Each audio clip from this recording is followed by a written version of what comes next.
Reaching out. Every week we try to think about how do we share the peace with the world around us, because it is what one's life calling becomes as we try to follow Jesus. And so one of the things that's interesting when we think about the peace and sharing it is the way our bodies, how we use our bodies in time and space. When we see someone reaching out like this is a symbol of helping someone. There's something about that movement, right? I'm extending my life, I'm extending my body in the direction of someone who may need help, which is certainly what Jesus did on Sunday, and on the Sabbath day for Peter's mother-in-law. But this movement it suggests that I welcome you, I want to help you, this type of thing. And he does that today with Jesus, with Simon's mother-in-law, when he reaches and pulls her up out of her bed, and she is suddenly healed. And for me, some of the more powerful moments in my ministry is when I have had the privilege to hold someone's hand. It might have been at a deathbed. It might have been in the midst of some sort of pain and suffering that was uniquely going on, but to listen intently and to hold the other's hand is something that's very affirming. There's a peace that is taking place that can be very, very helpful, and it's certainly an extension of God's grace working through us when we hold the hand of another in need. And it's really powerful.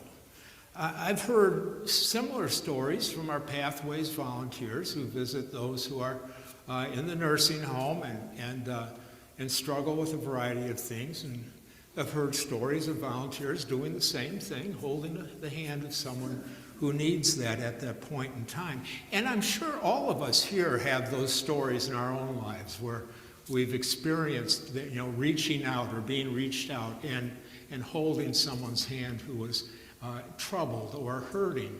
And when that happens, we can feel something going on that is it's good. It's just good energy. Now, there are a whole host of ways that we can reach out and share the peace using our bodies, to be sure.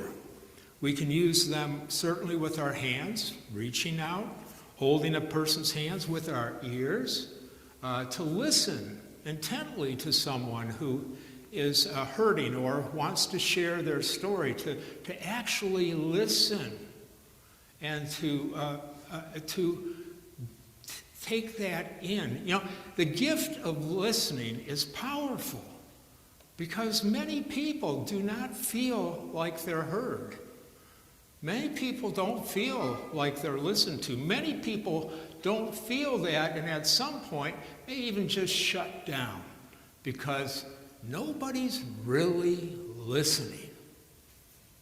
And when we listen, and we don't try to solve problems, when we just are there, that is a powerful, powerful affirmation of life. We certainly can do it with our feet, and by using our bodies, by going in the direction of where people in need reside. We definitely use our feet. So we can use all kinds of our body in a variety of ways to make connections with the world. Not only with those who are hurting, but sometimes we're the ones that are hurting. And sometimes we have to open ourselves up. And sometimes we need to seek some comfort in our lives. Now, Jesus makes such a connection with Peter's mother-in-law, right? He reaches out, he pulls her up, and she is healed. And she begins to serve the people there. Now, this is a point in the gospel where we can go in some different directions. The question is she now a subservient of some sort? And serving the menfolk, let's say, and back to whatever. But From what I understand, and I am no expert in Hebrew or Greek or any of that sort of thing, but from what I understand, in the Greek, this phrase means that she fundamentally becomes part of Team Jesus. She is going to serve as everyone's going to serve, and she'll have her own unique service to do, but she's literally at that point part of the crew that takes that message forward in a variety of ways. And with that kind of understood, I think it's important for us to recognize that every task is important in the ministry of the church. There's no task that's more important or less important. We are a community that bring to the community the things that we are capable of doing to the best of our abilities, and we attempt to create an environment that even if we have some doubt about that, we give the benefit of the doubt. We believe that we each are doing the best we possibly can to honor God in our lives and to share that and to build a team. And I gotta be honest, I see this at St. John more and more. I see more volunteers involved. I see more joyful volunteers involved. I see the notion that, yes, we each have something to offer. And let's do that with joy and thanksgiving, because we are Team Jesus. Yes, we are. Yes, we are. Now, back to the story.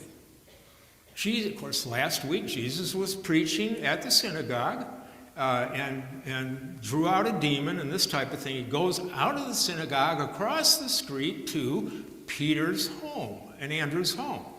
And he lifts Peter's mother-in-law up out of bed. She's healed. She becomes a member of Team Jesus, right? And then what happens, this is the Sabbath day,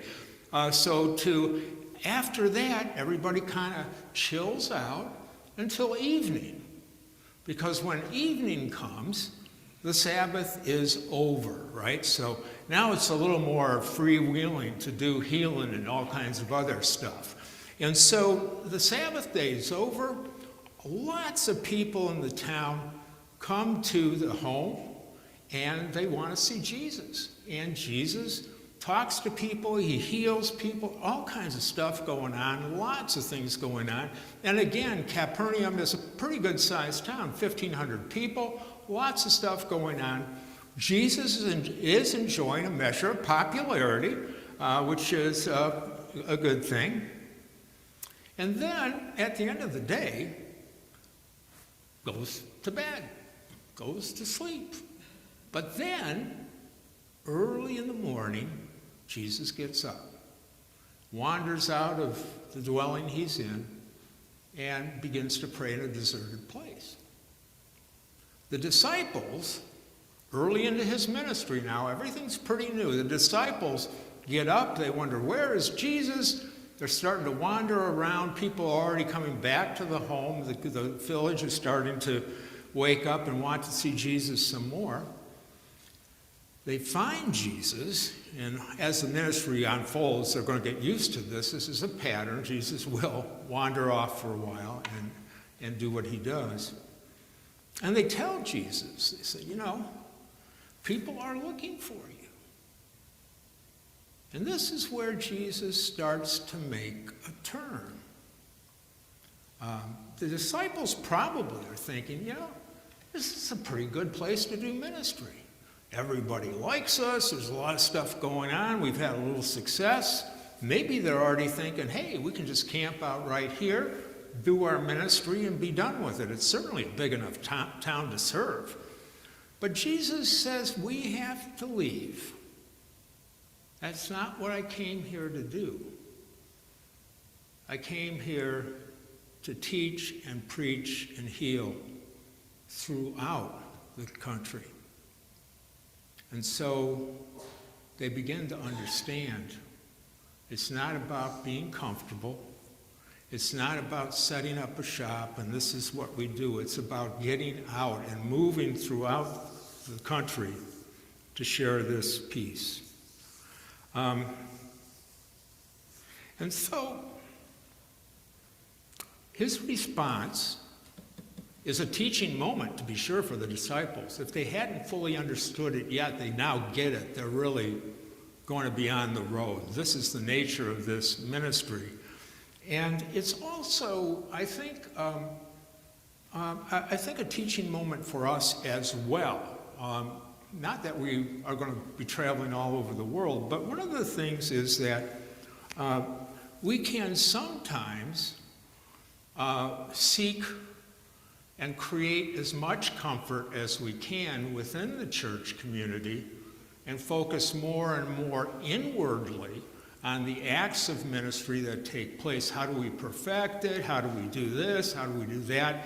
And we become insulated, in a sense, from the world. It becomes more and more of a club, that we are to be comforted in. And we don't think club, but, that's the direction we're going. And Jesus is always saying, no. You got to stretch this thing. It's good to feel comfort, yes. But if that's all you feel, that's not so good.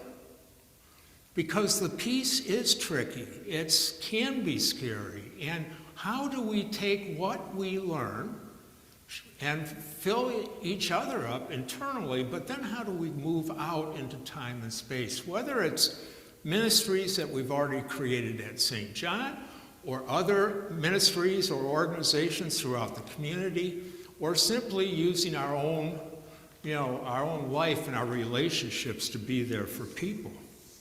It's all important, and it all creates a potential of common good. So, this notion of sharing ministry is, there's a guidebook to it on some level. There's the Bible, there's teachings that we do, but it's also very organic.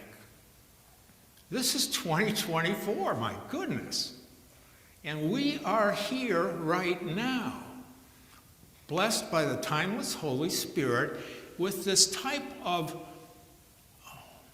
expectation by Creator God that we will use what we have been given to share with the world, to connect with the world around us. And as we do this, we create a new history of the church in action. It requires a sense of wonder, flexibility, creativity, joy, trust, hope, the whole bit. And each one of us are uniquely empowered to do that. We don't have to get bureaucratized into a little thing and do a little thing and this is that. We have the potential to really let this thing unfold. And that's fun, and it's good, and it's scary. With that said,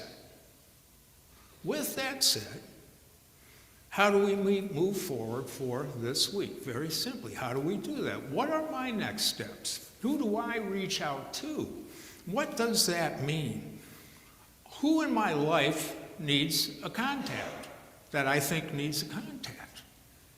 Am I going to make a phone call, a text, an email, a visit, get together for coffee? But who in my life I know could use a contact? If I'm praying for those in my life, wanting them to be whole, and something will pop.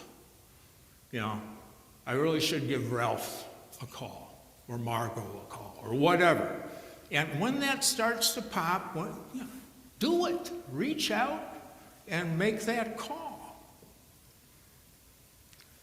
The other thing, besides doing, this is doing too.